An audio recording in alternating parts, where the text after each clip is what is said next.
Começa agora o Iluminar. Nós estamos aqui no programa Iluminar, recebendo Jorge Godinho Barreto Nery, presidente da Federação Espírita Brasileira. Muito obrigada por estar aqui. Prazer é nosso, eu que agradeço a oportunidade do convite. Antes de nós começarmos o programa, eu até abri o Evangelho, caiu no item paciência, e o senhor ainda me disse assim: você tem pedido paciência nas suas preces? E eu respondi que sim. Agora vamos contar para todo mundo o que o senhor disse para mim a respeito do pedido da paciência nas minhas preces. É que normalmente fazemos os pedidos, e principalmente o caso da paciência, e naturalmente a resposta que nos vem é um laboratório propício para que nós possamos desenvolver a paciência. E naturalmente esse laboratório às vezes parece-nos confuso, lidando talvez com situações difíceis, pessoas também difíceis, que nos induz ao exercício da paciência. Se nós estivermos ligados no pedido e na oportunidade que nos está sendo concedida, nós aproveitaremos bem este laboratório e no final seremos vitoriosos porque estaremos mais pacientes. O normal é que o laboratório aparece e nós reclamamos mais ainda e depois voltamos a pedir mais paciência, a pedir paciência, até o dia que nós descobrimos que ela está chegando desde que nós utilizemos bem esse laboratório à disposição. E utilizar bem esse laboratório à disposição também é ter o Evangelho como roteiro. Uhum. Como é que é ter o Evangelho como roteiro diariamente? Olha, eu conheço uma palestrante espírita, não vou citar o nome, mas o fato é que interessa. Ela prometeu, ela mesma queria viver com Jesus no dia seguinte. Acordou, fez sua prece, fez os asseios normais que tem que fazer ao se acordar e foi tomar café com a família.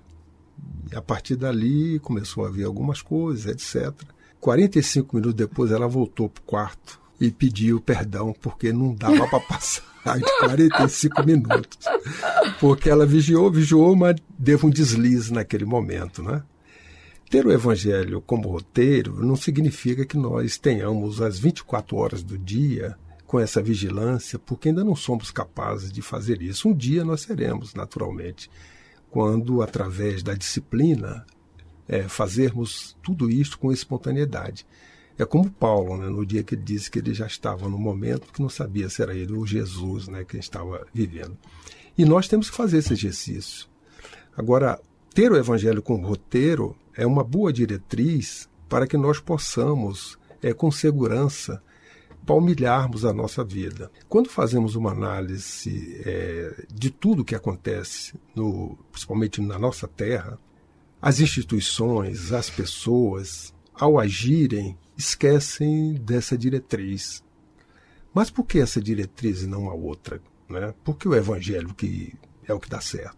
Se nós fizermos uma análise da personalidade de Jesus, quer dizer, o Jesus descrucificado, não o Jesus crucificado que nós conhecemos ao longo de todo o tempo, e vendo a sua personalidade, nós vamos verificar que ele, ao nos indicar que era o caminho, a verdade e a vida, e ele é um líder como nenhum outro na Terra, aí nós observamos que alguma razão tem para isso. E quando você começa a estudá-lo e a compreendê-lo e a entender a sua mensagem, você observa que realmente é o caminho. Então é esse caminho que eu vou escolher. Ele é seguro. As ações que Jesus teve, tudo que ele falou, tudo que ele disse, ele exemplificou em excelência. E nada nós observamos nele que não tenha uma obediência às leis divinas que ele nos trouxe. Daí a sua humildade, porque ser humilde é ser obediente. Então, ter o Evangelho é procurar ser obediente às leis divinas. E no momento que nós nos pautamos com essa vigilância, naturalmente nós vamos ter uma vida mais tranquila. Porque você sabe que você está no caminho certo, no caminho seguro, não é? E por que nós somos tentados, então, a interpretar a lei de Deus ao sabor das nossas paixões? Porque é o contrário, não é para nós interpretarmos ao sabor das nossas paixões. Naturalmente, nós devemos interpretar de acordo com a nossa zona de compreensão. As leis divinas são eternas, são perenes. Nós as vemos justamente de acordo com o nosso estado evolutivo. A proporção, a Terra sempre foi redonda, sempre, né, ela do jeito que é, girou sempre em torno do Sol, mas nós, ao longo da vida e da história da humanidade, nós verificamos que via-se esta realidade, esse fato, de maneira diferente. Né? Achava-se que era chata, sustentada por grandes elefantes ou grandes gaviões, águias, né? E que tinha uma grande cachoeira, por isso que não se andava nos oceanos, não se procurava navegar nos oceanos com receio. Isso durou milhares de anos. Dizemos até que a Terra era o centro do sistema. Quer dizer, foram verdades relativas por nós não conhecermos a verdade verdadeira. E à proporção que nós fomos evoluindo, fomos chegando a esta verdade verdadeira. Ela sempre foi a mesma, mas a nossa zona de compreensão é que a viu de maneira diferente. Então é a mesma coisa. As leis divinas, quando nós analisamos à luz das nossas paixões, nós estamos vendo de acordo com como nós somos. E como nós somos ainda imperfeitos, não temos a capacidade de ver a lei divina ou as leis divinas na sua essência. Aí vemos da nossa relatividade. Daí os nossos comportamentos nem sempre serem coerentes com aquilo que se espera. E a própria lei divina, ela vê a intenção nossa. Quando a nossa intenção é justamente essa de fazer o bem, mas por ignorância, isso serve de atenuante. O grande problema é você conhecer, saber e fazer com a intenção de contrariar aquilo que você conhece. Aí a responsabilidade é maior. E o convite que todos nós temos hoje é deter o conhecimento que já sabemos dessas verdades e não praticarmos. Isso fica muito complicado, porque a própria consciência nos acusa. Você conhecer algo que é o ideal, é o que ao ler e ao entender aquilo nos faz muito bem, mas na hora do exercício não há coerência. E quando há coerência, há uma luta interna. Que você tem que sair da zona de conforto para algo que é novo, que nós não conhecemos ainda, temos que experimentar. Chegamos ao tempo da regeneração. Muitos de nós ainda pensam que a Terra, materialmente, que vai se regenerar. Mas como é que essa Terra que está aqui dentro do nosso coração pode chegar nesse caminho? A regeneração da humanidade é o desejo do Cristo, já que ele é o governador da Terra, né? E ele pretende que nós cheguemos lá. Por isso que ele falou, um só rebanho, um só pastor. Mas essa regeneração, ela não dispensa a autorregeneração. Se eu faço parte da humanidade e se eu me regenero, eu estou ajudando o Cristo nesse processo. Somos hoje encarnados 7 bilhões, talvez o dobro, o triplo de desencarnados. Se cada espírito ele fizer esse papel, ele estará contribuindo com a regeneração da humanidade. Então, regenerar a humanidade não é sair por aí regenerando os outros, porque ela não dispensa esse propósito e essa tarefa, a autorregeneração. Então, eu tenho que fazer primeiro em mim, para depois até ter autoridade do outro ao qual observa em mim essa regeneração, ele dizer, não, ele tem uma autoridade, porque tem um respeito. Imagina você pedir a alguém para fazer alguma coisa, porque você acha que não é bom aquilo, que é ruim, e a pessoa observa o que você faz. Fica só na retórica, né? A pessoa termina não fazendo. Porque você está recomendando algo que ela mesma não faz. Então é o que acontece conosco. A regeneração da humanidade é um propósito, já chegou, está chegando, mas o convite que se faz a cada um de nós é nos autorregenerarmos. É um convite também para dizer que, de certa forma, o ensinamento de Jesus ele está voltando com um pouco mais de clareza, e esse voltando entre aspas? Voltando sim, porque Jesus nos trouxe uma mensagem há 2000 anos que teve uma pureza, a pulcritude dela durou 300 anos. Após isto, houve uma série de misturas, etc., que a história relata muito bem. Mas nos dias de hoje, nós observamos que ele volta. Não é? Ele volta através de uma doutrina que esclarece os seus ensinamentos, dá-nos uma visão dos seus ensinamentos no aspecto filosófico, no aspecto científico, nos aspectos éticos morais e na própria religiosidade que ele nos ensinou, como nós deveríamos religar ao Pai através da oração e o modelo do Pai Nosso que ele nos deu. Né? Então, nos dias de hoje, nós estamos diante de a boa nova chegando pela segunda vez até nós, só que está chegando com apoio de todo esse progresso científico, tecnológico que a humanidade teve. que hoje está na culminância, né? Da filosofia, da ciência, e que vai desenvolvendo cada vez mais. Por isso Kardec sabiamente falou, quando uma verdade, né, aparecer que a doutrina espírita não admitir, até então, ela passará a ser admitida pela doutrina espírita, porque é uma verdade. E essa verdade, por ser verdadeira, ela perdura por todo sempre. Só que nós estamos há 150, quase 160 anos, e na realidade a doutrina espírita é que está demonstrando verdades que a ciência, os homens estão buscando. Pluralidade dos mundos habitados, né? Comunicabilidade entre ambos os planos da vida, imortalidade.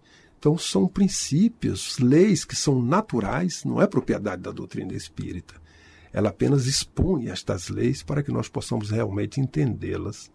Mas são leis divinas que estão aí para que as criaturas, todas indistintamente, procurem compreendê-las e vivenciá-las.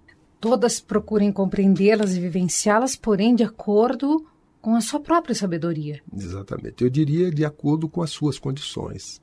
Porque a vivência de A, ela não pode ser comparada com a vivência de B. Somos individualidades, não é? E, naturalmente, há diferenças entre as pessoas. Mas o esforço que cada um faz para ser melhor amanhã do que hoje, e hoje ser melhor do que ontem, é isso que vai dar o diferencial. Porque eu posso ter um limite que não é igual ao seu. O meu limite é diferente do seu. Se eu atinjo o meu limite e você atinge o seu limite, ambos somos eficazes. Nós estamos cumprindo aquilo que nós certamente prometemos, chegar nos nossos limites, que não são idênticos, nem são iguais. E no momento que nós atingimos esse limite, quer dizer que nós estamos aptos a sair deste limite, que já passa a ser uma zona de conforto, para um outro limite que nós ainda desconhecemos. E talvez o limite de um, quando passa para o outro, seja aquele que o outro estava vivenciando. Porque o outro já estava no limite diferente do dele. Por isso que não devemos nos comparar nesse aspecto, mas devemos sim verificar se todos estamos fazendo os esforços dentro dos nossos limites para sermos melhores. E como é que eu faço um esforço para compreender que a prece é uma fortaleza? Não precisa fazer esforço para a prece ser uma fortaleza. Nós precisamos fazer esforço para sermos severos conosco mesmo. Não é? E só há uma solução, é através da caridade. Na hora que você pratica a caridade no sentido que realmente Jesus quis nos dizer, benevolência, indulgência e perdão, nós certamente encontramos na prece a fortaleza, porque a prece é o canal de comunicação que a criatura tem direto com o Criador. É a religiosidade, é que Jesus nos ensinou, que nós pudéssemos chegar ao nosso quarto íntimo, elevar os nossos pensamentos, mas impregnar o sentimento. Porque levar só o pensamento e falar, isso não significa nada. Mas quando você impregna o seu sentimento, você impulsiona uma energia maior que este seu pensamento chega a regiões mais altas. E, naturalmente, quando você assim o faz, a prece lhe fortalece, porque você tem a resposta. E esta resposta é o bem-estar que você recebe, né, que muitas das vezes vem do anjo guardião, vem dos espíritos amigos, ou até das regiões mais elevadas que nós conseguimos levar as nossas preces e lá sendo atendida, né? Vamos ouvir uma música então? Jean Charles, Coragem e Fé.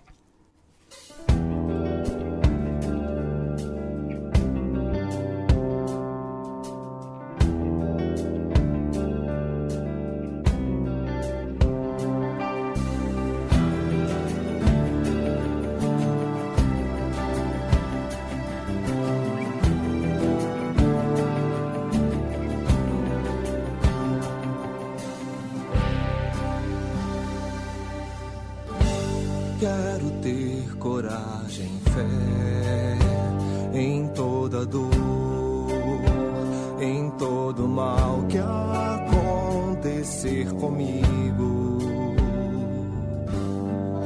Sabe a luz de eterno amor que vem de Deus e o consolo de tão grande amigo. Sei que vem provar minha fé, se confio na tua vontade, se me manda manterei de pé, mesmo até após a grande tempestade. O que semear aqui por toda a minha vida, colherei na vida do Espírito. Frutos de coragem, fé, ante o medo e a fraqueza, provirão de teu amor perfeito. Se um dia sucumbir, vou querer levantar e seguir a caminhada firme em tua mão. E quando forte estiver e alguém vier perguntar, é Cristo em minha alma, corpo e coração.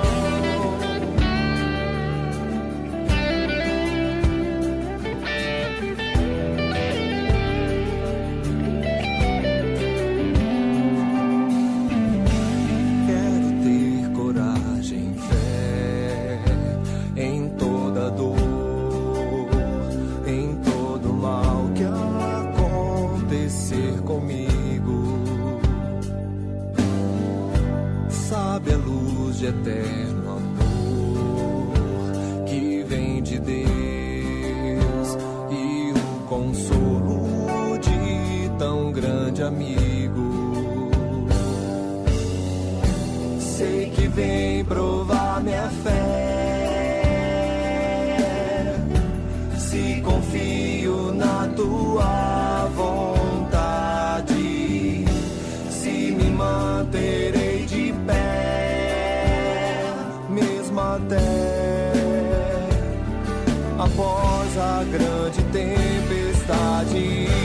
O que semear aqui por toda a minha vida, colherei na vida do Espírito.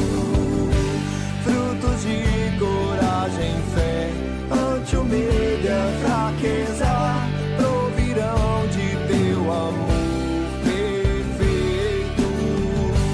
Se um dia sucumbir, vou querer levantar e seguir a caminhada firme em tua mão. E quando forte estiver e alguém vier perguntar, é Cristo em minha alma, corpo e coração. Nara, na, na, na, na. Nara, na, na, na, na. Nara, na, na, nara, na, na, nara, na. Nara, na, na, na, na. Nara, na, na, na, na. Nara, na, na, nara, na, na, nara, na.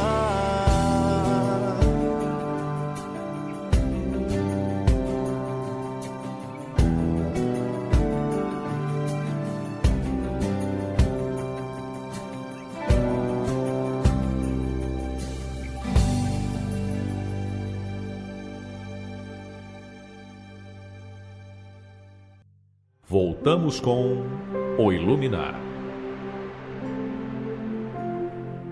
Nós estamos em Brasília, um querido Jorge Godinho Barreto Neri, que hoje está presidente da Federação Espírita Brasileira.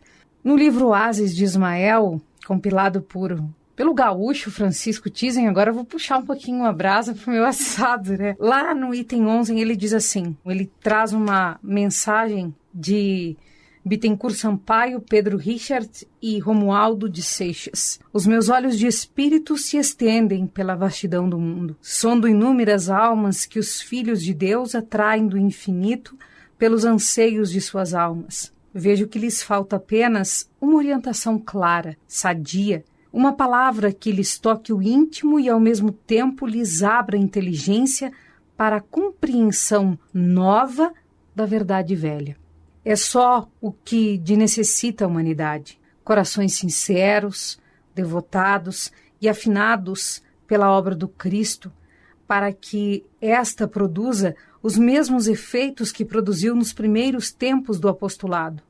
Eis a finalidade do nosso colégio, Sobre ele está o olhar de Ismael, seu patrono, cujos guardas vigilantes o cercam, bem como todos os que nele fizeram a sua educação espiritual. Lembrai-vos e adverti aos que hostilizam que a casa de Ismael não é dos homens, mas de Jesus, instituída pelos seus grandes servos para a glória do seu nome, na sustentação do seu evangelho. Uma chamada para que compreendamos as verdades contidas no evangelho de Jesus. Uhum.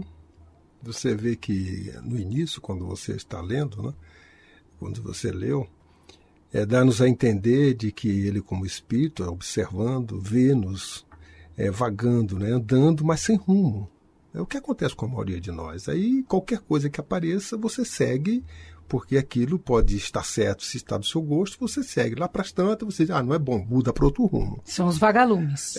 Eu não diria nem os vagalumes, porque nesse momento a pessoa não tem rumo.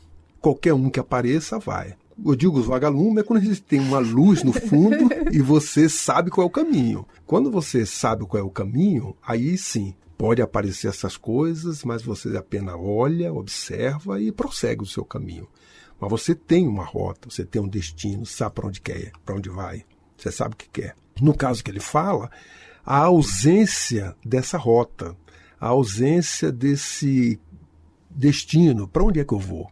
O que é que eu estou fazendo aqui? Por isso as perguntas, quem eu sou? O que é que eu sou? O que é que eu estou fazendo? Para onde eu vou? Essas 3 perguntas a humanidade já faz há milênios, desde lá da época dos gregos, antes, não podemos dizer na pré-história porque não está escrito, né? Mas durante a história da humanidade são questões que aí estão. E que Jesus veio nos dar esse ponto, responder a todas elas. O meu reino não é desse mundo. Já disse, olha, está indo para um reino que não é daqui. Né? Falou-nos da imortalidade. Olha, se sou imortal, eu sou um espírito, porque a carne morre. Não é por isso quando ele disse assim que o espírito procede do espírito, a carne procede da carne. Então ele aí está nos conduzindo, principalmente aqueles que estão ainda em dúvidas do que está fazendo aqui, qual o objetivo, porque ninguém reencarna para tirar férias. Nós reencarnamos com um propósito, né? Tem um propósito, senão não haveria explicação de tanta diversidade, tantas coisas, se você não tivesse a reencarnação para lhe explicar isso. E, naturalmente, a própria imortalidade. Então, nós não devemos nos preocupar unicamente em buscar a dita felicidade futura, esquecendo dos momentos felizes que nós podemos ter agora, claro, através da consciência tranquila. Exatamente. A questão de felicidade é muito relativa, porque normalmente nós imaginamos a felicidade, aquele paraíso que botaram na nossa cabeça, né? Mas eu posso ser feliz a qualquer instante, depende de como eu observo aquele instante. A realidade que está sendo colocada, mesmo que ela possa ser uma realidade difícil, ou uma realidade chamada de atroz ou com dificuldade. Dependendo do ponto de vista que eu encaro, eu sou feliz. Jesus foi feliz o tempo todo. Até na cruz, apesar dele ter pedido ao Pai para perdoar. Porque ele sabia, não é, tanto a sua tranquilidade o tempo todo, aonde ele, durante os 3 anos de homem público conosco, ele deu todos os exemplos. Mesmo no momento em que ele precisava ser mais, não digo ríspido, mas ser mais, eu diria assim, mais severo, que foi no momento que ele estava vendo no templo, as pessoas ali vendendo as coisas, ele foi severo, mas nunca perdeu a tranquilidade dele, né? E poucos foram os momentos que a gente observa no Novo Testamento, postura de Jesus que não seja de tranquilidade, de paz, né, de confiança. E é isso que nós temos que pensar, já que ele é o modelo, para que nós possamos, assim, diante da dificuldade, olhar. Por isso que ele passou por tudo, para ninguém que vai segui-lo ter reclamação. Porque, veja bem, ele sofreu? Sofreu. O máximo. Ninguém vai sofrer como ele sofreu. E aí você quer segui-lo, aí você, puxa, então se ele sofreu desse jeito, eu também não posso reclamar disso. Aí ele foi feliz? Foi feliz. Então eu também posso ser feliz, depende do ponto de vista. Quando é que ele foi feliz? Ele foi feliz no momento em que ele estava ajudando o próximo, né? Estava fazendo com que as pessoas crescessem, quando o bem foi praticado. Então, o tempo todo dele, ele foi feliz porque ele só praticou o bem. E aí nós vamos olhando sempre na referência, e quando nós observamos na referência, nós estamos vendo um modelo maior. E, às vezes, nós, nesse modelo maior que nós estamos olhando, ela pode estar muito distante, é Jesus. E preferimos, às vezes, o próximo mais próximo, né? É alguém que, vendo isso, procura comportar-se. Aí você vê os grandes nomes da humanidade que servem. Né? Você vê um Chico, uma Teresa de Calcutá, uma Irmã Dulce, né? Homens públicos que também são exemplos que as pessoas seguem. Porque aquele é como se fosse um step. Um dia a gente muda a referência, né? É verdade, um dia a gente muda a referência e passa a tê-lo realmente como a referência única, aquela que é o porto seguro, né? Para que nós possamos assim também um dia sermos como ele. Vai demorar muito, mas é o caminho. Nesse caminho nós estamos amando mais ou não estamos ainda entendendo o que é amar? Olha, amor é conquista. E como conquista tem fases. E cada um de nós temos o amor na fase que nós conquistamos. Lá atrás, o amor era paixão, não é? Mas nós tivemos um exemplo maior do amor que foi o de Jesus. Este é um exemplo máximo de amor. Por isso que ele disse assim, amar os inimigos, porque a lei dizia que era para amar todo mundo, menos os inimigos. Então, amor não tem distinção. Então, você tem que amar a todos. Primeiro, ele ensinou que todo mundo era irmão, filho do mesmo pai. Depois, convidou a este amor, que nós não somos capazes ainda de fazer, porque devemos conquistá-lo. Nos dias de hoje, o amor ele se apresenta em diversas maneiras de conquista que o Espírito, o Joana de Ângeles, nos ensina, nos ajuda. É o amor egoísmo, né, que é de posse. É o amor nas suas expressões, dependendo da zona de compreensão que nós temos. Quando nós amarmos verdadeiramente, seremos como Jesus, lá no futuro. Mas até lá, temos vários caminhos a percorrer. Então, o exercício do amor é uma conquista, mas o amor é sentimento. Como é que eu conquisto o sentimento? Não é? O sentimento é algo que você sente, mas para você desenvolver isso, você precisa de ação. Qual é a ação para você? É a caridade. Por isso que se fala que a caridade é o amor em ação. É isso? Porque é através dela que você desenvolve o amor. Quando você tem boa vontade para com todos, você observa nos outros os defeitos, mas você não tem severidade para com os defeitos dos outros, mas sim para consigo mesmo. E quando necessário, você desculpa, tem compaixão e chega à combinância do perdão, que nem todo mundo ainda perdoa, mas pode desculpar. Então esse é um processo que nós vamos adquirindo e que o amor se apresenta, né, em diversas fases. Hoje, com a culminância, ou seja, o ápice do amor hoje é voltado para o sensualismo. Né? Uhum. As pessoas, quando pensam em amor, falam do amor, sempre subjacente está essa figura. Né? Mas o amor não é isto. O amor ele é muito mais amplo, né? Porque essa questão é uma necessidade para a procriação, para você aumentar o seu sentimento em relação ao outro, mas não necessariamente com essa exclusividade. Ele é muito mais amplo e é isso que nós temos que desenvolver. Então você vê o amor de pai, o amor de irmão, o amor do amigo, né? Então tudo isso são fases ou faixas de amor que nós sabemos distinguir muito bem. Quando você tem o amor voltado para a sensualidade, quando você tem o amor voltado para o outro tipo de amor, como nós citamos, o amor de irmão, o amor de pai. Mas isso são conquistas que nós vamos tendo e que as encarnações vão nos proporcionando. Por isso que talvez aqueles que têm uma relação hoje muito íntima do passado, a relação foi outra de amor. Talvez hoje o filho possa ter sido o esposo do passado e assim por diante. Né? Os irmãos de hoje podem ter sido também alguma relação mais íntima do passado. Mas essas figuras elas vão trocando para que o espírito tenha essas experiências a cada vilegiatura, a cada reencarnação, e a partir daí ele vai ampliando esse sentimento para chegar ao verdadeiro amor, que é o amor cósmico que Jesus tem conosco, todas as criaturas. Nós chegamos então a um caminho da regeneração.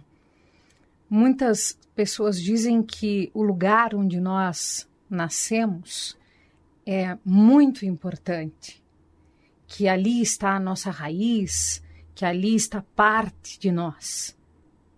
O que é mais importante? Esses conceitos ou a própria doutrina? Olha, a doutrina ela é mais importante, porque é ela que nos esclarece. Lembre, quando nós dizemos isso, é porque nós estamos raciocinando com a família, com os laços que nós temos ligados com os laços sanguíneos. Mas a doutrina nos explica que a família ligada pelos laços sanguíneos é uma família temporária. A verdadeira família é a família ligada pelos laços espirituais. Então, quando eu digo que a doutrina é mais importante, porque ela é que nos faz ver essas coisas. É muito importante realmente o local, o ambiente onde nós estamos, de origem, porque é ali onde se encontra aqueles espíritos compromissados de um passado e que, por afinidade, por necessidade, estão convivendo no mesmo local, no mesmo lar, na mesma rua, no mesmo bar, na mesma cidade. Enquanto se convive ali, se cria novos laços, se aperta os laços espirituais através dos laços sanguíneos. Tanto é que você observa que numa família, os irmãos dos laços sanguíneos nem sempre são os irmãos verdadeiros.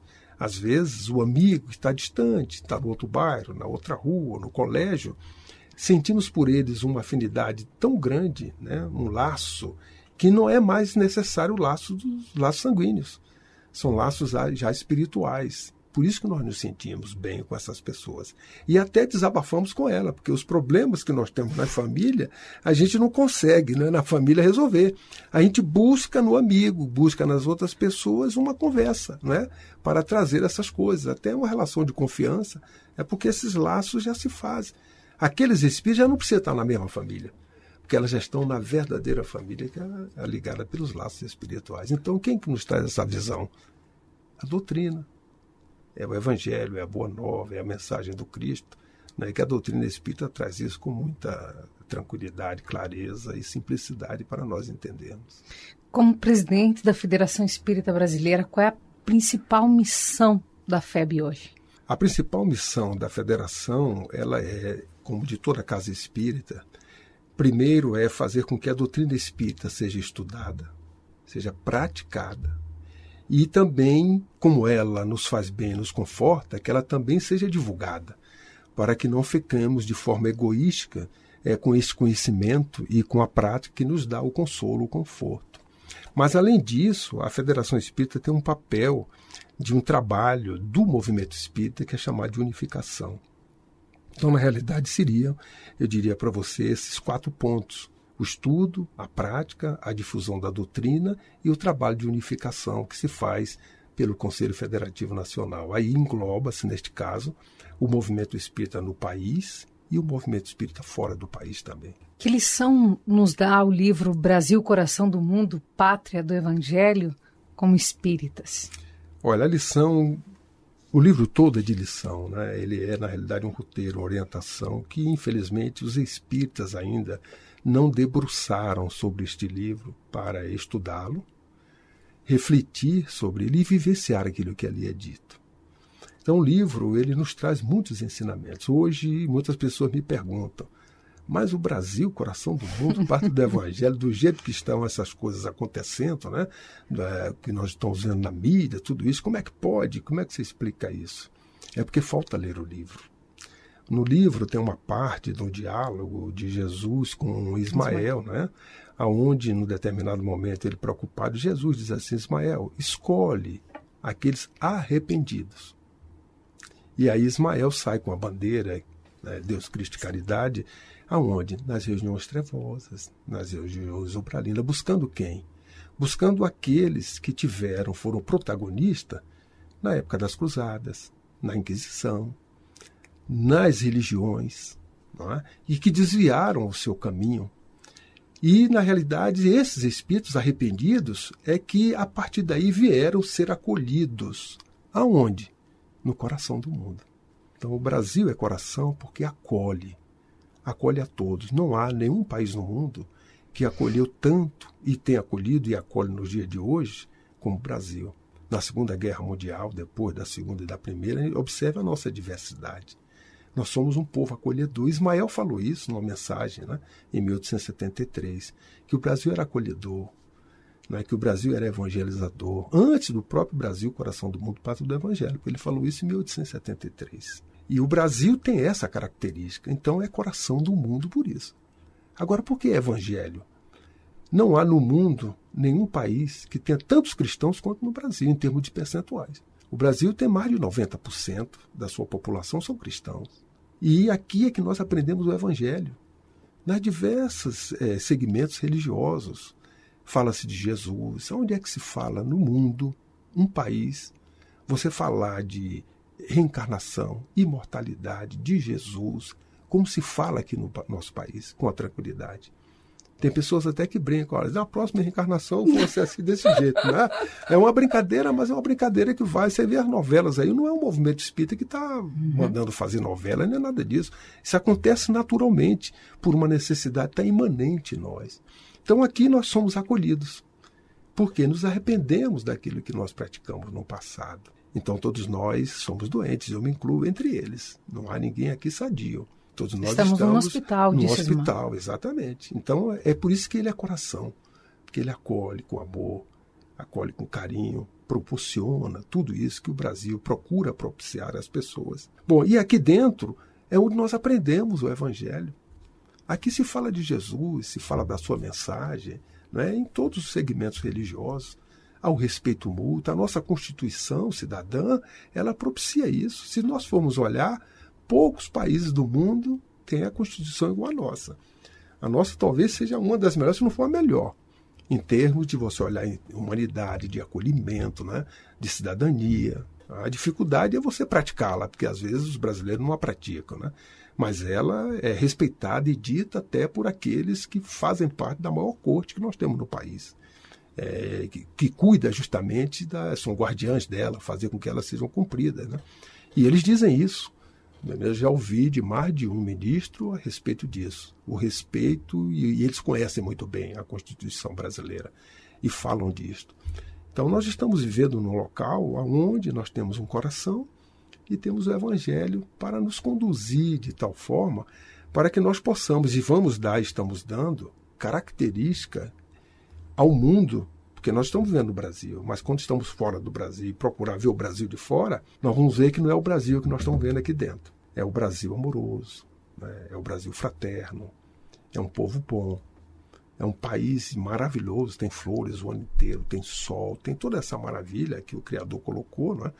E que nós ainda não valorizamos devidamente isto que nós temos, e que está nessa diversidade. Aqui nós encontramos povos de todos os locais da Terra. E aqui nós encontramos essa fraternidade e solidariedade, que ainda não está de uma maneira muito ostensiva, mas ela está latente, quando precisa ela aparece.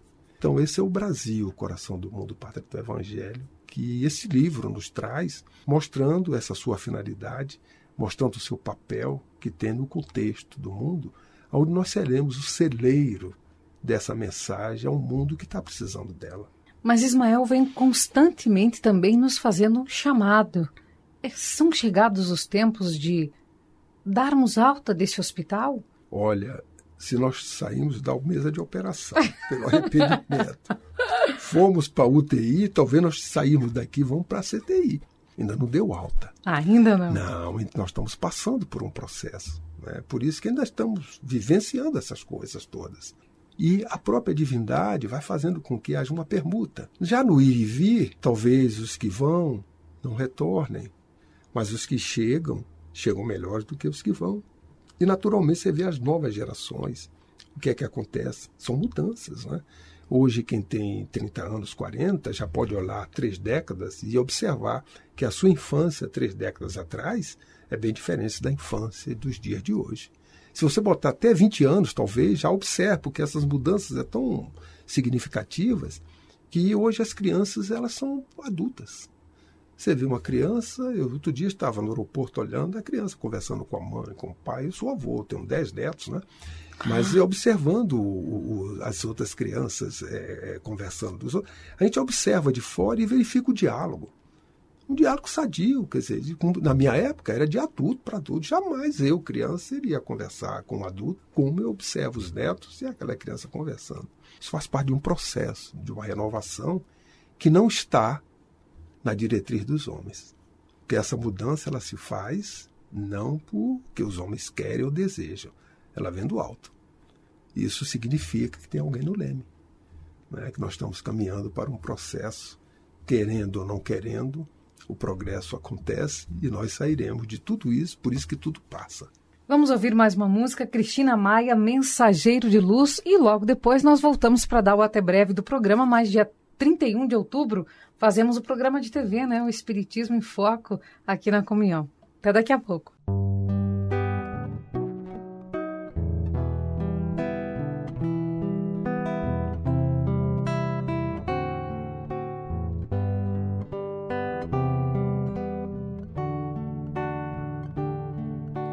Quanta humildade em seu olhar, palavras brandas pra consolar. Acredite nele, é seu irmão. Ele é luz, é emoção.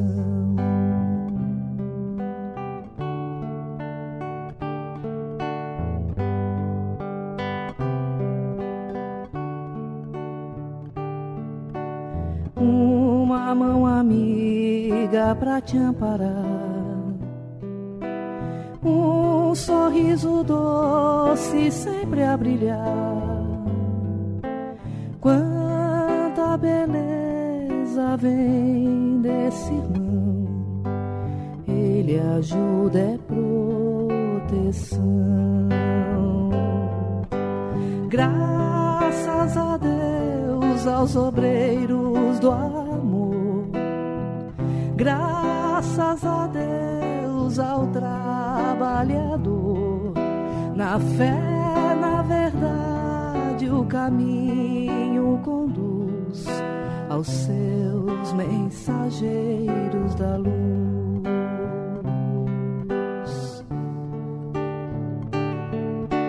Graças a Deus, aos obreiros do amor, graças a Deus ao trabalhador, na fé, na verdade, o caminho conduz aos seus mensageiros da luz.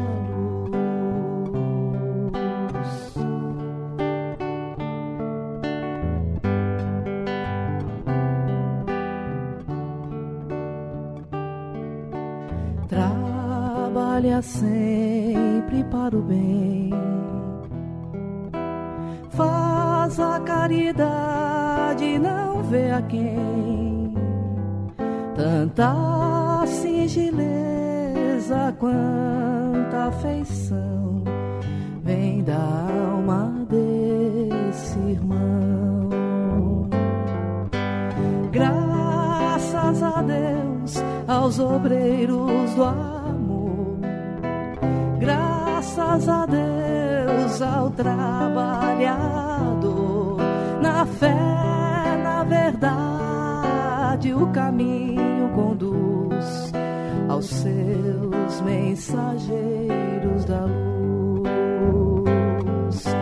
Graças a Deus, aos obreiros do amor, graças a Deus ao trabalhador, na fé, na verdade, o caminho conduz aos seus mensageiros da luz.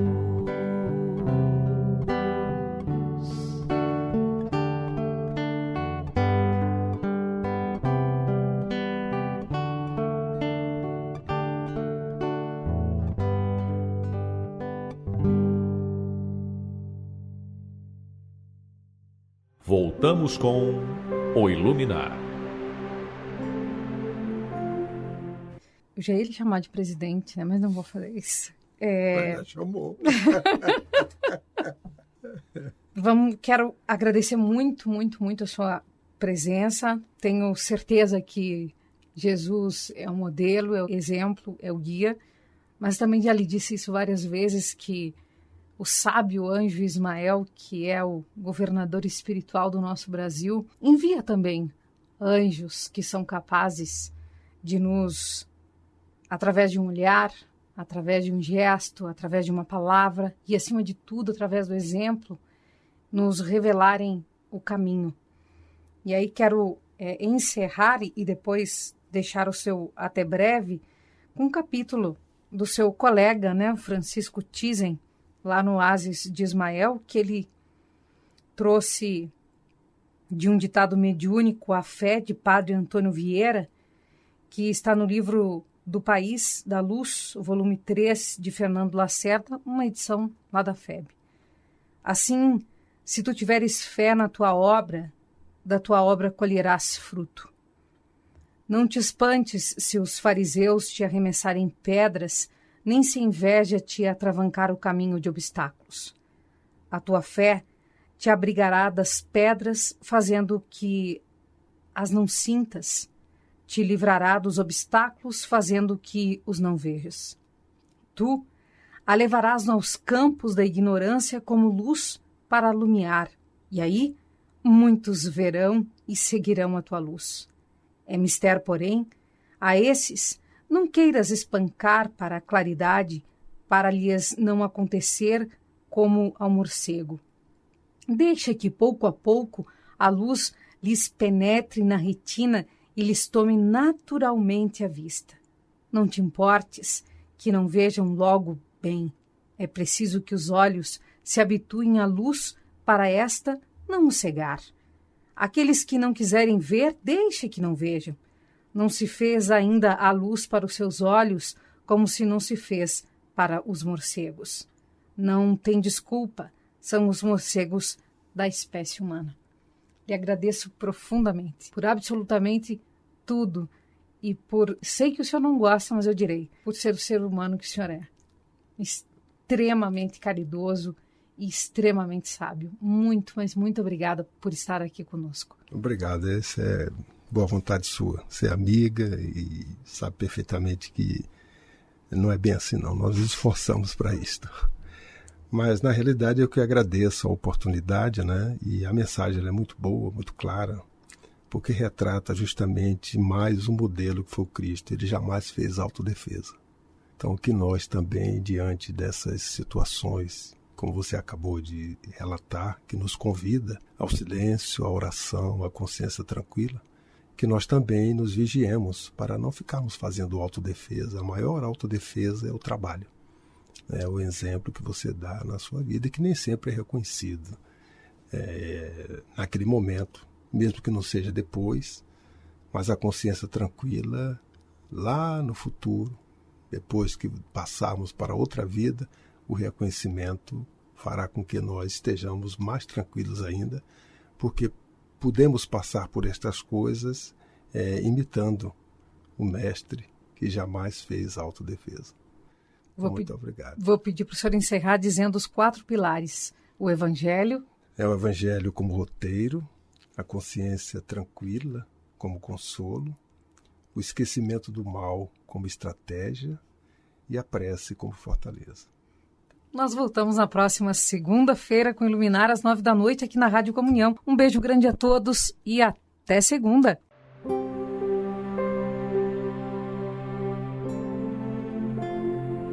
Você escutou o Iluminar.